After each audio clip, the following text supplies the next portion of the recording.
पाकिस्तान और भारत में जंग हुई तो ट्रंप के पास मुदाखलत करके रुकवाने का वक्त नहीं होगा। चेयरमैन पीपल्स पार्टी बिलावल भुट्टो ने वाज़ेह कर दिया, कहा कि भारतीय हुकूमत आने वाली नस्लों को पानी पर जंगों पर मजबूर कर रही है। भारत अक़वाम मुत्तहिदा के चार्टर के बरखिलाफ पाकिस्तान के 24 करोड़ अफराद के पानी के हक़ पर हमला कर रहा है। Bilawal Bhutto middle east institute में खिताब में बोले, भारत बलूचिस्तान में मुदाखलत करता है, BLA और TTP को सपोर्ट करता है। क्या इसका मतलब ये है कि हर दहशतगर्दी के बाद हम भारत से जंग करें? हम अमन चाहते हैं जो पाकिस्तान और भारत दोनों के हक में है। बिलावल का पाक भारत के दरमियान जामे बातचीत की अहमियत पर जोर। अमरीकी अखबार से इंटरव्यू में कहा, भारत की हालिया जारियत से जोहरी खतरात में इजाफा हुआ। मुस्तकबिल में भारतीय जारियत का जवाब देने के लिए पाकिस्तान के पास बहुत कम वक्त होगा। सऊदी अरब दोनों ममालिक के दरमियान अमन के लिए किरदार अदा कर सकता है। बिलावल भुट्टो की सेंट्रल जिम बैंक से मुलाकात, हालिया पाक भारत कशीदगी और भारत की जानिब से जारियत पर ब्रीफिंग दी। अब हमारा मुल्क दहशतगर्दी या जंग से नहीं पहचाना जाएगा। पायदार मुज़ाकरात पानी के मुआहदे की बहाली के ख्वाहां हैं। पाकिस्तान सिफारती वफ़द की रुकन सेनेटर शहीर रहमान कहती हैं कि सिंध-तास मुआहदा कानून के तहत किसी यकतरफा मनसूखी की इजाज़त नहीं देता। पानी पर हमले या इसको हथियार के तौर पर इस्तेमाल को जंगी अमल समझते हैं।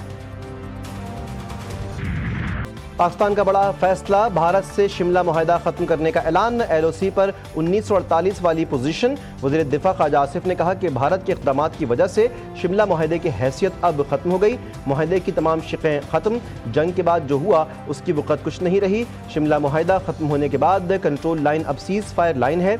मुआहदा दो ममालिक के दरमियान है, इसमें वर्ल्ड बैंक या कोई तीसरा फरीक नहीं। सीज़ फायर लाइन इसका असल स्टेटस था जो बहाल हो जाएगा। शिमला मुआहदे के हवाले से कोई बाज़ाब्ता फैसला नहीं। ज़राए दफ्तर खारजा के मुताबिक पाकिस्तान ने भारत के साथ किसी दो तरफा मुआहदे को मुअत्तल या मनसूख करने के बारे में कोई फैसला नहीं किया। भारत ने पानी को बतौर हथियार इस्तेमाल किया। पूरी दुनिया ने भारतीय धमकियों को मुस्तरद कर दिया। भारतीय धमकियों का पूरी कुव्वत से जवाब देंगे। वज़ीर आज़म शहबाज शरीफ का दो टोक पैगाम, कहा कि गुरूर और घमंड को सब मिलकर खाक में लाएंगे। ऐसे फैसले करना होंगे कि आने वाली नस्लें हम पर फख्र करें। शहबाज शरीफ ने आबी ज़खायर से मुतालिक इजलास से खिताब में कहा, मईशत बातों से मजबूत नहीं होगी, मुआशी मैदान में मुल्क को मजबूत बनाना है। ऐ अल्लाह, फ़लस्तीनियों की मदद फरमा, ख़वातीन और बच्चों को कत्ल करने वालों को बर्बाद कर दे, फ़लस्तीनियों को अमन अता कर और दुश्मन पर गालिब फरमा। मस्जिदुल हराम के इमाम डॉक्टर शेख सालेह बिन अब्दुल्लाह की खुतबा हज में फ़लस्तीनियों के लिए खुसूसी दुआ। बोले, अल्लाह ताला ने फ़साद फिल अर्ज़ से सख्ती से मना फरमाया, जुर्म करने वालों से इंतकाम का तयन किया। अल्लाह के सिवा किसी और माबूद को ना पुकारो वरना सख्त सज़ा पाने वालों में से होगे। ए ईमान वालो, अल्लाह से डरो, तकवा इख्तियार करो। तकवा इख्तियार करना ईमान वालों की शान है। हज के रुकन आज़म वकूफ़ अरफा की अदायगी। आज़मीन हज ने मुज़दलिफ़ा पहुँचकर नमाज मग़रिब और इशा अदा की। रात खुले आसमान तले गुजारेंगे। शैतान को मारने के लिए कंकरियाँ जमा करेंगे। आज फजर के बाद हुज्जाज रमी जमरात के लिए मीना जाएंगे। बड़े शैतानों कंकरियाँ मारेंगे और कुर्बानी करेंगे। हुज्जाज कराम हलक कराने के बाद एहराम खोल देंगे।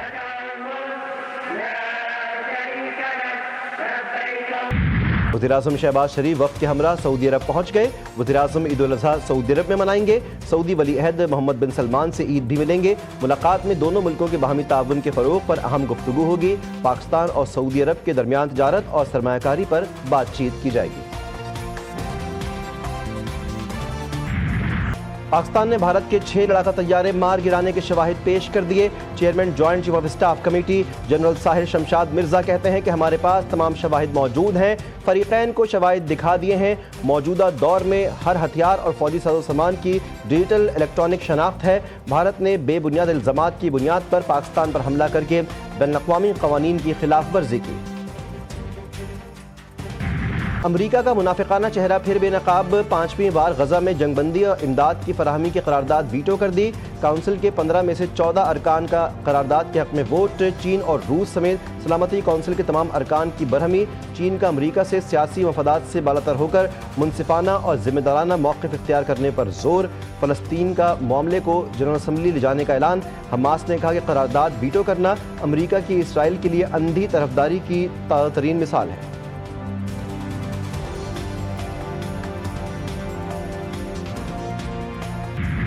غزہ میں اسرائیل کی دہشت گردی تھم نہ سکی، رہائشی عمارتوں اور خیموں پر ڈرون اور فضائی حملے، 4 صحافیوں سمیت 43 فلسطینی شہید، 100 سے زائد زخمی۔ اسرائیلی فوج کا خان یونس سے یرغمالی میاں بیوی کی لاشیں ملنے کا دعویٰ، شعبہ صحت کی تباہی سے 50,000 حاملہ اور دودھ پلانے والی خواتین اور بچوں کی زندگیوں کو شدید خطرات۔ امریکی حمایت یافتہ تنظیم کی جانب سے دوسرے دن بھی امداد معطل، تنظیم کا 4 میں سے 2 امدادی مراکز کھولنے کا اعلان۔ ہمارے کیسز کو آئین اور قانون کے مطابق سنا جائے، چیئرمین تحریک انصاف بیرسٹر گوہر کی عدالتوں سے اپیل، کہا کہ احتجاج کا فائنل پلان بانی پی ٹی آئی خود دیں گے۔ اپوزیشن لیڈر عمر ایوب کی حکومت پر کڑی تنقید، بانی کے خلاف کیسز کو فرمائشی پروگرام قرار دے دیا۔ احتجاج کا حق رکھتے ہیں، ہم نے تحریک سڑکوں پر کرنی ہے۔ وزیر اعلیٰ خیبر پختونخوا کی بانی پی ٹی آئی سے ملاقات کے بعد گفتگو، کہا کہ بانی پی ٹی آئی نے فنڈز انسانی فلاح پر لگانے کا حکم دیا ہے۔ معاشی ٹیم کی بانی پی ٹی آئی سے ملاقات بجٹ سے پہلے کروائیں گے، اگر ملاقات نہیں کروائیں گے تو پھر لاہ عمل طے کریں گے۔ کرپٹو کرنسی کی دنیا میں پاکستان بھارت سے بہت آگے، پاکستان نے امریکہ کے صرف 3 ماہ بعد ہی اپنا بٹ کوائن ریزرو بنا دیا۔ کرپٹو کونسل کے سربراہ بلال بن ثاقب نے بٹ کوائن کانفرنس میں دنیا کو حیران کر دیا، کہا کہ پاکستان حکومتی سطح پر اسٹریٹجک بٹ کوائن ریزرو قائم کرنے کے لیے پرعزم ہے۔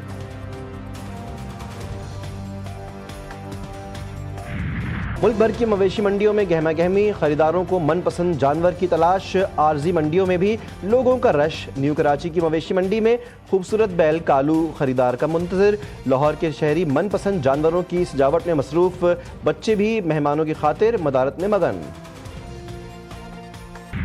موسمی ہو یا پیشہ ور قصائی، کریں گے خوب کمائی، قصائیوں کا سیزن آ گیا، عوام کی جیبوں پر چاقو چھریاں چلانے کی تیاریاں، اوزاروں پر دھار لگا لی۔ عید الاضحیٰ میں بھی شدید گرمی پڑے گی، محکمہ موسمیات نے بری خبر سنا دی۔ عید کی تعطیلات کے دوران شدید گرمی کی لہر کی پیشگوئی، 7 سے 12 جون تک ملک بھر میں درجہ حرارت معمول سے زیادہ جانے کا امکان۔ محکمہ موسمیات کے مطابق اس دوران ہیٹ ویو کا بھی خطرہ ہے۔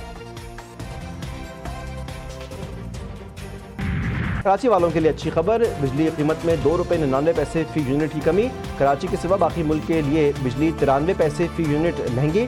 نیپرا نے بجلی قیمتوں سے متعلق الگ الگ نوٹیفیکیشنز جاری کر دیے۔ کراچی والوں کے لیے خوشخبری، بڑی عید کے تینوں دنوں گیس ملے گی۔ عید کے پہلے دن صبح 5 بجے بحال ہونے والی گیس پیر کی رات 12 بجے تک بلا تعطل فراہم کی جائے گی۔ منگل 10 جون سے گیس فراہمی کا پرانا شیڈیول بحال ہو جائے گا۔ کراچی میں نوجوان پر بااثر شخص کے تشدد کے واقعے کا ڈراپ سین، متاثرہ نوجوان نے ملزم کو معاف کر دیا۔ سدھیر نے عدالت میں بیان دیا کہ میں کوئی کیس نہیں چاہتا، عدالت جو بھی فیصلہ کرے مجھے کوئی اعتراض نہیں۔ عدالت نے ملزمان کو جوڈیشل ریمانڈ پر جیل بھیج دیا، تفتیشی افسر سے آئندہ سماعت پر پیش رفت رپورٹ طلب۔ کراچی کے علاقے لیاقت آباد میں فائرنگ سے جاں بحق علی عدیل نقوی کی نماز جنازہ ادا، خالد مقبول صدیقی، انیس قائم خانی، فاروق ستار سمیت دیگر کی شرکت۔ ڈاکٹر فاروق ستار نے کہا واقعہ شہر کا امن تباہ کرنے کی سازش ہے۔ مقتول ایم کیو ایم پاکستان کے ٹاؤن ممبر تھے، دوستوں کے ساتھ الکرم اسکوائر پر بیٹھے تھے، 2 موٹر سائیکلوں پر 4 ملزمان نے فائرنگ کی۔ کوئٹہ کے اسپتال میں نامعلوم خاتون کمسن بچی کو چھوڑ کر فرار، بچی کی عمر 5 سے 6 سال ہے۔ اسپتال انتظامیہ کے مطابق بچی کو جلانے کے ساتھ جسم پر تشدد کے نشانات موجود ہیں، بچی کو تشویشناک حالت میں وارڈ میں داخل کر دیا گیا۔ امریکی صدر ٹرمپ کا چینی ہم منصب شی جن پنگ کو ٹیلی فون، دونوں رہنماؤں کا ٹیرف پر مزید بات چیت جاری رکھنے پر اتفاق۔ ٹرمپ نے کہا کہ گفتگو مثبت اور تجارت پر مرکوز رہی، روس، یوکرین یا ایران پر کوئی بات نہیں ہوئی، دونوں رہنماؤں کی ایک دوسرے کو اپنے اپنے ممالک کے دورے کی دعوت۔ ٹرمپ نے ایران اور افغانستان سمیت 12 ملکوں کے شہریوں کے امریکہ میں داخلے پر پابندی لگا دی۔ وائٹ ہاؤس کے مطابق اس اقدام کا مقصد امریکی عوام کو خطرناک غیر ملکی عناصر سے محفوظ رکھنا ہے۔ امریکی صدر ٹرمپ نے ہارورڈ یونیورسٹی میں غیر ملکی طالب علموں کے ویزوں پر بھی پابندی لگا دی۔ اور لازوال دھنوں کے خالق موسیقار کمال احمد کو مداحوں سے بچھڑے 32 برس بیت گئے۔ کمال احمد کی موسیقی نے نور جہاں، مہدی حسن، مہناز، رونا لیلا اور گلوکارہ ناہید اختر کو ممتاز مقام دیا۔ کمال احمد اس دنیا میں نہیں ہیں، مگر فضاؤں میں آج بھی ان کی دھنوں کا جادو بکھرا ہوا ہے۔